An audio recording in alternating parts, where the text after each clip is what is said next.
তো so finally দেখো পেটে সয় সিজন বিরিয়ানি, গোবরডাঙ্গা আনলিমিটেড বিরিয়ানি কিন্তু চালু হয়ে গেছে। দেখো আনলিমিটেড বিরিয়ানি খাওয়ার জন্য কিন্তু আমাদের মানে গোবরডাঙ্গাবাসী যারা তাদের কিন্তু হাবড়া অশোকনগর যেতেই হতো। তো গোবরডাঙ্গা কিন্তু সর্বপ্রথম আনলিমিটেড বিরিয়ানি চালু করে দিয়েছে। দেখো আনলিমিটেড বিরিয়ানি নিয়ে বসে গেছি।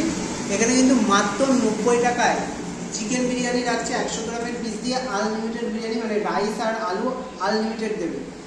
আর মাটন বিরিয়ানি রাখছে, ওটাও বলছে দাদারা 100 গ্রামের পিস দিয়ে রাখছে, ওটার দাম লেগেছে 140 টাকা। আর চিকেন চাপটা আজকে দাদা করেনি, চিকেন চাপটার দাম লেগেছে কিন্তু 60 টাকা। আর এখানে কম্বো হিসাবেও কিন্তু বিরিয়ানি মানে পাওয়া যায়। আর এই হচ্ছে কোয়ান্টিটির যদি প্রসঙ্গে আসি, দেখো কোয়ান্টিটির রাইসের প্রসঙ্গে যদি আসি, একদম কিন্তু ঝুরঝুরে এরকম রাইস দিচ্ছে।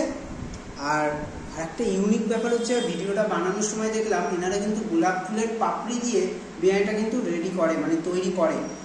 দেখো গোলাপ ফুলের পাপড়ি দিয়ে আমেরিকান দাদাও বিরিয়ানি রেডি করে, কিন্তু গোবরডাঙ্গায় বড় বড় রেস্টুরেন্টেও কিন্তু গোলাপ ফুলের পাপড়ি দিয়ে বিরিয়ানি যায় না। আর মধ্যে মধ্যে হচ্ছে 90 টাকা আনলিমিটেড বিরিয়ানিতে আর কি এক্সপেক্ট করবো।